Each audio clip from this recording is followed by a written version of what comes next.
오늘 하나님의 말씀은 구약 성경 889페이지 시편 118편 1절로 29절까지 말씀입니다. 본문을 한번 읽고 말씀을 들으시면 감사하겠습니다. 이 시간 예배드리는 여러분에게 하나님께서 형통의 복을 내려주시기를 주님의 이름으로 축원합니다. 오늘은 이제 형통하게 하소서 이런 제목으로 함께 은혜를 나누겠습니다. 형통은 우리말로는 모든 일이 뜻대로 잘 되어간다는 뜻입니다. 히브리어로는 짜라흐인데 전진하다, 유익하다, 번영하다, 성공하다, 이롭다 이런 뜻을 가지고 있습니다. 우리가 하는 일이 후퇴하는 것이 아니라 전진하는 것이 형통입니다. 우리가 하는 일이 무익한 일이 아니라 유익한 것이 형통입니다. 실패하는 것이 아니라 성공하고 번성하고 번영하는 것이 형통입니다. 남에게 피해를 주는 것이 아니라 이로움을 주는 것이 성경에서 말하는 형통입니다. 그렇다면 형통하기 위해서는 어떻게 해야 할까요? 첫째로 형통케 하시는 하나님께 기도해야 합니다. 오늘 본문은 다윗이 오랫동안 원수들의 핍박 가운데 있다가 모든 대적을 물리치고 왕 위에 오르면서 하나님을 찬양한 시입니다. 25절에 다윗이 기도하며 찬양합니다. 여호와여 우리가 구하옵나니 이제 형통하게 하소서. 아멘. 다윗은 12년 동안을 특수부대를 이끌고 자신을 추적하는 사울왕을 피해 도망을 다녔습니다. 그 상황을 5절에는 고통으로, 7절은 나를 미워하는 자로, 13절은 나를 밀쳐 넘어뜨림으로, 18절은 심히 경책함으로 표현하고 있습니다. 어린 시절 골리앗을 무너뜨리고 인생이 확 펴서 형통할 것 같았는데 날이 갈수록 다윗의 인생은 형통이 아닌 불통의 길을 달려갔습니다. 골리앗과 싸우기 전에 이미 하나님은 불순종한 사울왕을 버리고 다윗을 이스라엘 왕으로 세우기 위해 사무엘 선지자를 통해 기름을 부었습니다. 그런데 왕으로 가는 길과는 정반대의 길을 가고 있는 것입니다. 힘없는 거렁뱅이들과 함께 광야로 도망을 다니며 동굴에 숨어 지내는 겁니다. 여러 차례 죽을 위기를 당하고 도망다니다 갈 곳이 없어서 적국인 블레셋에 들어가 침을 흘리며 미친 짓을 하기도 했습니다. 완전 밑바닥까지 내려간 겁니다. 그럴 때마다 다윗이 무엇을 했습니까? 5절에 내가 고통 중에 여호와께 부르짖었더니 하나님께 간절히 기도했습니다. 하나님께서 다윗의 기도를 들으시고 고통에서 건져주셨습니다. 하나님이 기름 부어 약속하신 대로 왕의 자리에 앉게 해주셨습니다. 그리고 이제 왕이 되는 대관식에서 무엇을 합니까? 25절에 여호와여 구하옵나니 이제 구원하소서. 여호와여 우리가 구하옵나니 이제 형통하게 하소서. 왕이 되는 그 순간에도 하나님께 기도하고 있습니다. 기도했더니 하나님이 형통케 해주시는 거예요. 다윗을 어떻게 형통케 해주십니까? 첫째로 넓은 곳에 세워 형통케 해주셨습니다. 5절에 여호와께서 응답하시고 나를 넓은 곳에 세우셨도다 찬양합니다. 좁은 곳에서 넓은 곳으로 자유롭게 활동할 수 있도록 해주셨습니다. 둘째로 기도했더니 하나님이 구원이 되어 형통케 해주셨습니다.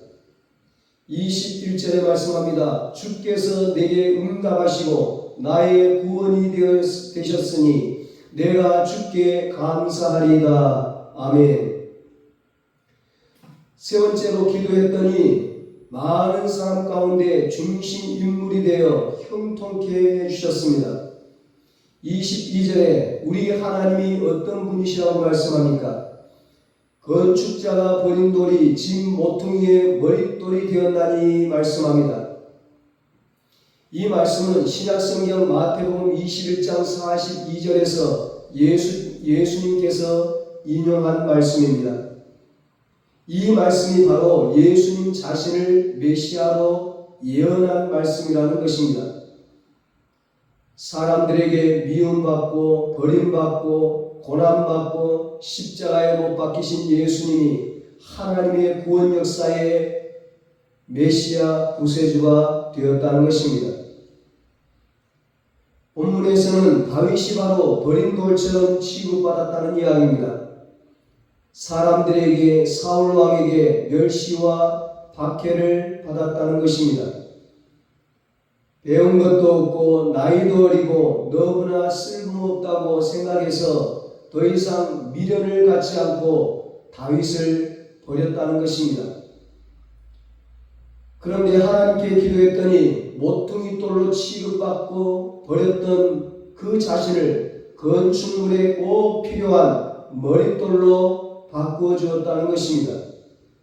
건물의 벽의 기준이 되는 돌, 건물의 기초가 되는 돌이 되게 했다는 것입니다.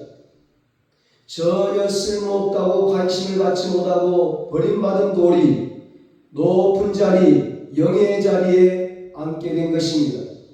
이스라엘의 위대한 왕이 된 것입니다. 사람들의 눈에 띄지 않는 보잘것없는 존재가 존중받고 인정받는 사람이 된 것입니다. 그래서 다윗은 왕이 되면서 다시 기도합니다. 여호와여 우리가 구하옵나니 이제 형통하게 하옵소서. 아멘. 이제 왕이 되어 백성을 다스려야 합니다. 이제는 혼자의 삶이 아닙니다. 나 혼자 있을 때는 도망자의 삶을 살 수도 있고 구울에서 살 수도 있고 고통의 삶을 살 수도 있습니다. 나 혼자일 때는 얼마든지 감당할 수 있습니다. 그러나 이제는 아닙니다. 이제는 혼자가 아닙니다. 가족이 있습니다. 식솔들이 있습니다. 신하들이 있습니다. 백성들이 있습니다. 가정의 가장이라고 하면 이제 결혼을 해서 자기 혼자 사는 것이 아니라 가족도 거느리고 회사에 취직해서 이제는 가족도 먹여 살려야 합니다. 기업을 하는 사장이라면 이제 직원들 월급도 줘야 하고 회사도 일으켜야 하고 구하옵나니 이제 형통하게 하소서 간절히 기도하게 되는 것입니다. 하나님 이제 새로운 지위와 새로운 기회를 주셨으니 자신을 통해 자신이 하는 일이 형통하게 해달라고 기도하는 것입니다. 여러분 어떤 상황에서도 기도가 형통으로 이끄는 지름길입니다. 베드로처럼 기도하지 않으면 시험에 들고 제자들처럼 기도하지 않으면 능력이 나타나지 않습니다. 그러나 기도하면 기적이 일어납니다. 하나님의 역사가 나타납니다. 시편 91편 15절에 하나님께서 말씀하셨습니다. 그가 내게 간구하리니 내가 그에게 응답하리라. 그들이 환난 당할 때 내가 그와 함께하여 그를 건지고 영화롭게 하리라. 아멘. 히스기야 왕이 질병으로 죽음 앞에 있을 때 기도하여 응답받고 받고 생명을 연장받았습니다. 다니엘이 바벨론의 총리로서 권력이 위태로울 때 기도하여 정권이 바뀌어도 총리의 자리에서 하나님의 영광을 드러냈습니다. 의심하지 않고 믿음으로 간절히 기도하면 불가능이 가능해지고 65년 동안 이루어지지 않은 일도 이루어집니다. 90세에 전 세계 80여 개국에 체인점을 설립한 켄터키 할아버지로도 유명한 KFC 창업자 커넬 샌더스의 이야기입니다.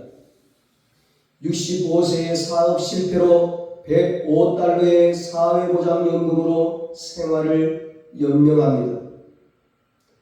그러나 74세에 600여 개의 체인점 사장으로 재기하여 성공합니다.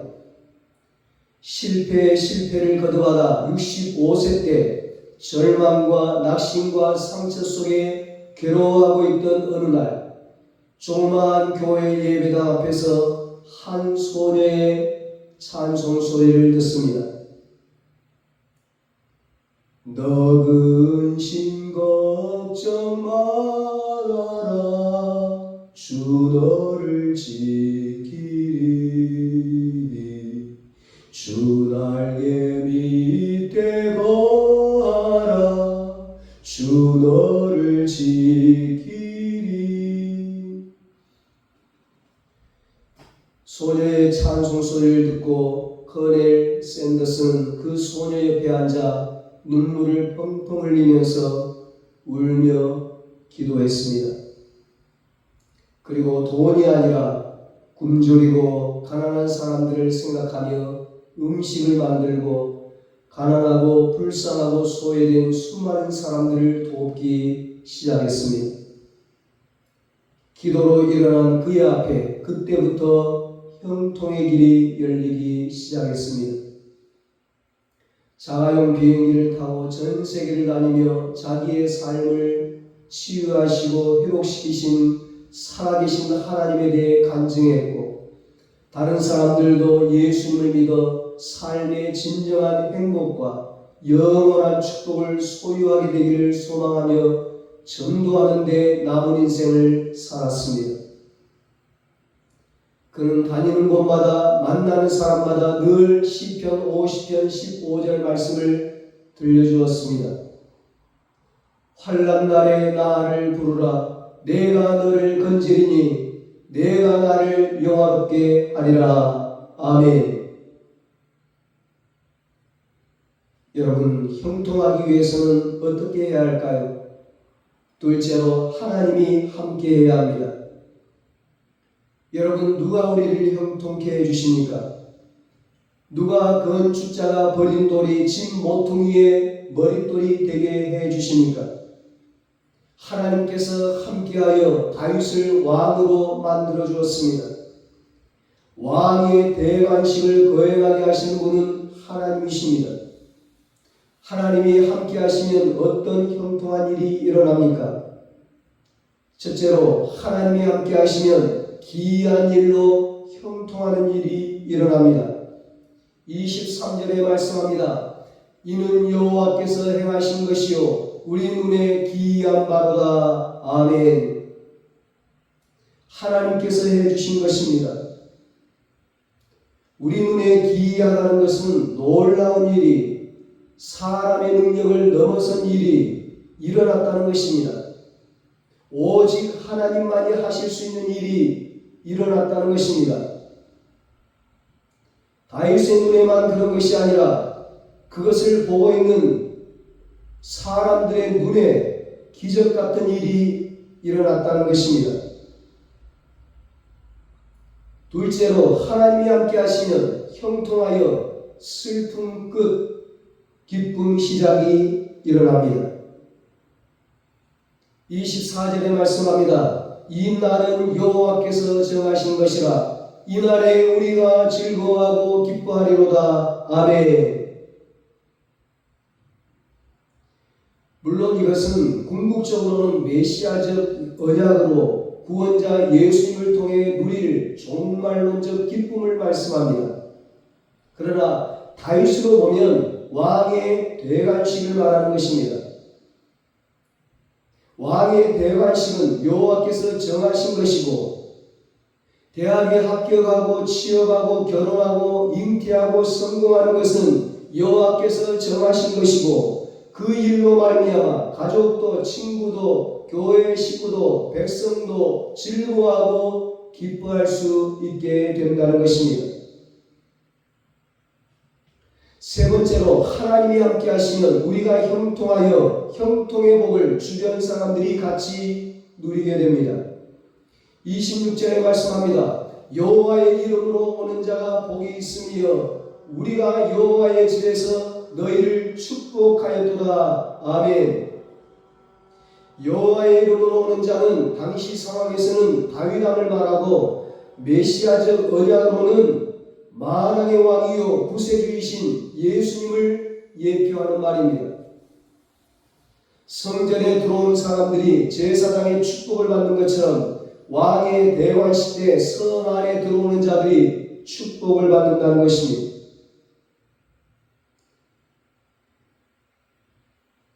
요즘식으로 말하면 아버지가 사업이 잘 돼서 형통하게 되면 그 가족들이 아버지 때문에 똑같은 혜택을 누린다는 것입니다. 자식이 잘 되면 온 가족이 그 자식으로 인하여 혜택을 누리게 된다는 것입니다. 세상 사람 다 몰라주고 가진 것이 없고 사랑했던 사람마저 떠나버린다고 해도 하나님만 우리와 함께 하신다면 우리 앞길에는 형통의 길이 열리는 것입니다. 하나님이 함께한 다윗은 점점 강성해져 갔지만 하나님이 떠난 사울은 점점 약해져 갔습니다. 그 가문이 몰락하고 말았습니다. 사무엘하 5장 10절에 말씀합니다. 만군의 하나님 여호와께서 함께 하시니 다윗이 점점 강성하여 가니라. 아멘. 여러분, 다윗뿐만이 아니라 다윗의 자녀 후손들이 점점 강성하여 가고 그 가문이 믿음의 가문, 축복의 가문을 이루어가는 것입니다. 자신대뿐만 아니라 먼 미래대까지 하나님께서 복을 주신 겁니다. 미래의 주인은 하나님이십니다. 우리가 미래를 걱정할 필요가 없습니다.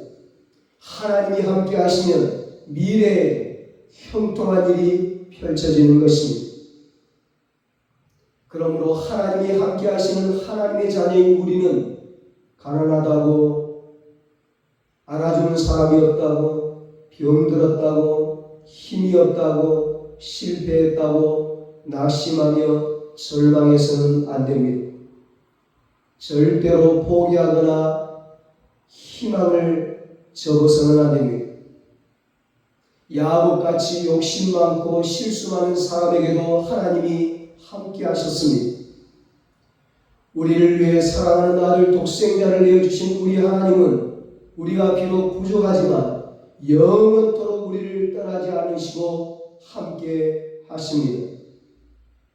창세기 28장 15절에 지쳐있는 야곱에게 하나님이 말씀해 주셨습니다. 아버지와 형을 속이고 도망가는 야곱에게 하나님께서 나타나셔서 말씀하시는 거예요. 내가 너와 함께 있어 너가 어디로 가든지 너를 지키며 너를 이끌어 이 땅으로 돌아오게 할지라. 내가 너에게 허락한 것을 다 이루기까지 너를 떠나지 아니하리라. 아멘. 우리는 광야 같은 이 세상 길 홀로 가는 것이 아닙니다. 하나님과 함께 가는 것입니다. 하나님과 동행하는 것입니다. 신명기 31장 8절에 하나님은 앞으로 어떤 일이 일어날지 모르는 광야길을 가는 이스라엘 백성들에게 말씀해 주셨습니다. 여호와 그가 내 앞에서 가시며 너와 함께하사 너를 떠나지 아니하시며 버리지 아니하시리니 너는 두려워하지 말라. 놀라지 말라. 아멘. 이사야 41장 10절에 바벨론의 침략으로 나라가 위태로움 속에서 하나님이 하나님의 백성인 이스라엘 백성들에게 말씀하여 주시고 계십니다. 두려워하지 말라. 내가 너와 함께함이라. 놀라지 말라. 나는 내 하나님이 되니라. 내가 너를 굳세게 하리라. 참으로 너를 도와주리라. 참으로 나의 의로운 오른손으로 너를 붙들리라. 아멘. 요셉은 노예로 팔려가고 감옥에 들어갔지만 하나님이 함께 하시니까 어디에 가도 형통했습니다. 여러분 모두 하나님이 함께 하셔서 형통의 복을 누리시기를 바랍니다. 형통하기 위해서는 어떻게 해야 할까요? 마지막 세 번째로 하나님이 내 편이 되어 지켜주어야 합니다. 광야와 같은 이 세상길, 우리 앞에 어떤 일이 일어날지 모릅니다. 그러나 우리 하나님이 내 편이 되어 지켜주시면 어떠한 상황에서도 형통하게 살아있을 것입니다. 하나님이 다윗의 편이 되어주니까 어떻게 형통합니까? 첫째로 하나님이 내 편이 되어주심으로 두려워하지 않고 담대하게 나아가 승리하는 형통을 누리게 됩니다. 6절에 말씀합니다. 여호와는 내 편이시라. 내가 두려워하지 아니하리니 사람이 내게 어찌할까. 아멘. 다윗을 죽이려고 하는 자들이 참 많았습니다. 그러나 하나님이 다윗 편이 되어주어 블레셋 사람 앞에서도 골리앗 앞에서도 사울과 앞에서도 그들의 군대 앞에서도 두려워하지 않고 담대하게 나가 승리함으로 형통하게 되었습니다. 하나님이 우리의 편이 되어주시면, 내 편이 되어주시면 어떤 대적자도 우리를 넘어뜨릴 수 없습니다. 하나님이 내 편이라는 사실을 믿고 있는 다윗은 어떻게 합니까? 10절에 말씀합니다. 문나라가 나를 에워쌌으니 내가 여호와의 이름으로 그를 끊으리로다. 아멘. 아무리 거대한 힘이 있다 해도 하나님의 힘을 의지하여 담대하게 끊어버리는 것입니다. 아무리 끊지 못한 중독이 있다 해도 하나님의 힘으로 담대하게 끊어버리는 것입니다. 11절에 말씀합니다. 그들이 나를 에워쌌으니 내가 여호와의 이름으로 그들을 끊으리로다. 아멘. 내 힘이 아닙니다. 여호와의 힘입니다. 내 능력이 아닙니다. 여호와의 능력입니다. 아무리 나쁜 습관도 여호와의 이름으로 끊어버리고 승리의 형통을 누리시길 바랍니다. 그것을 끊는 것이 만만치가 않습니다. 그러나 여호와의 이름으로, 예수의 이름으로 다 끊을 수 있습니다. 12절에 말씀합니다. 그들이 별들처럼 나를 에워쌌으나 가시덤불에 불같이 다 없어졌으니 내가 여호와의 이름으로 그들을 끊으리로다. 아멘. 이러한 끊어지는 역사가 일어나 승리의 형통이 우리 성도님들의 가정과 일터와 건강과 자녀들에게 일어나시기를 축원합니다. 둘째로 하나님이 내 편이 되어주시면 하나님이 보응해 주셔서 승리의 형통을 하게 합니다. 7절에 말씀합니다. 여호와께서 내 편이 되사 나를 돕는 자 중에 계시니 그러므로 나를 미워하는 자들에게서 보응하신 것을 내가 보리로다. 아멘. 하나님이 내 편이 되어주면 다 나를 대적하는 것이 아니라 요나단처럼 하나님의 사람으로 돕는 자가 생기게 됩니다. 다윗이 사울왕을 피해서 도망다니는데요. 그 사울왕에게 착한 아들이 하나 있었어요. 믿음의 아들이 있었어요. 요나단이. 그 요나단이 다윗을 도와주는 거예요. 먹을 것도 갖다 주고 위기를 만나면 피할 수 있도록 도와주는 거예요. 그리고 내가 보호하지 않아도 하나님께서 보호하시는 거예요. 하나님께서 보호하심으로 승리의 형통을 누리게 하는 것입니다. 그래서 어려울 때 누구에게 피하고 힘겨울 때 우리가 누구를 더 신뢰합니까? 8절로 9절에 말씀합니다. 여호와께 피하는 것이 사람을 신뢰하는 것보다 나으며 여호와께 피하는 것이 고관들을 신뢰하는 것보다 낫도다. 아멘. 하나님이 우리의 최고의 피난처가 되시고 하나님을 신뢰하는 것이 우리의 최고의 안전처가 되는 것입니다. 내 편이 되어준 사람 신뢰했다 배신감만 커지고 실망만 할 수 있습니다. 사람은 언제 어떻게 변할지 모릅니다. 그러나 우리 하나님은 영원히 변하지 않습니다. 영원히 내 편이 되어 주어서 영적 싸움의 현장에서 승리케 해주십니다. 14절 16절에 말씀합니다. 여호와는 나의 능력과 찬송이시요 또 나의 구원이 되셨도다. 의인들의 장막에는 기쁜 소리 구원의 소리가 있으며 여호와의 오른손이 권능을 베푸시며 여호와의 오른손이 높이 들렸으며 여호와의 오른손이 권능을 베푸시는도다. 아멘. 우리 하나님이 이렇게 우리 편이 되어주셔서 승리케 하는 형통을 주실 줄 믿습니다. 셋째로 하나님이 내 편이 되어주시면 하나님이 하시는 일을 선포하게 하는 형통의 복을 누리게 됩니다. 17절에 말씀합니다. 내가 죽지 않고 살아서 여호와께서 하시는 일을 선포하리로다. 아멘. 죽음의 공포가 있습니까? 죽음의 공포가 있습니까?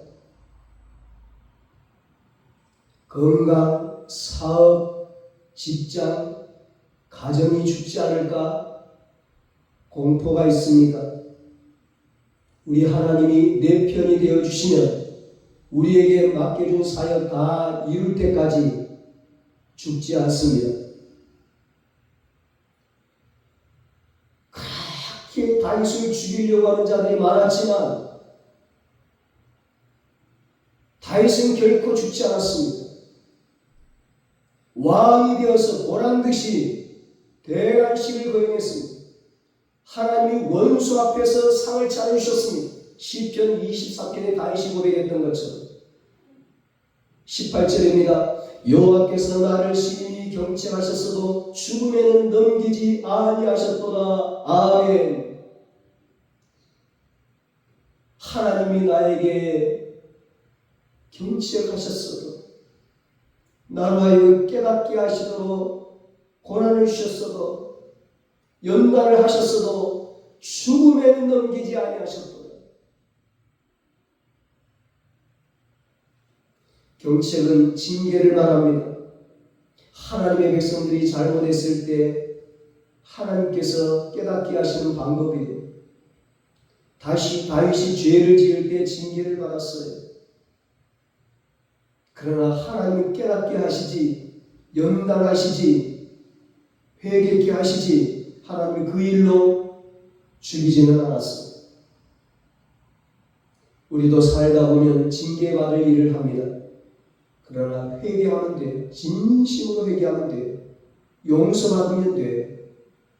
우리 하나님이 그 일로 우리를 망하게 하지 않습니다. 죽이지 않습니다.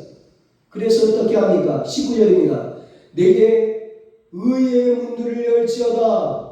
내가 그리로 들어가서 여호와께 감사하리로다. 아멘. 회개하고 죄 용서 받고 의의 문으로 들어가 하나님께 감사와 찬양과 영광을 돌리는 것. 28절에 하나님을 높입니다. 29절에 하나님이 선하시며 인자하심을 선포하며 감사합니다. 우리 하나님이 내 편이 되어주시면 이런 형통의 복이 임하는 것입니다. 저와 여러분 모두 다윗처럼 여호와여 구하옵나니 이제 형통하게 하옵소서 간절히 기도해서 하나님이 우리와 함께 하시고 우리 편이 되어 주심으로 승리하시고 형통의 복을 누리시기를 예수님의 이름으로 축원합니다.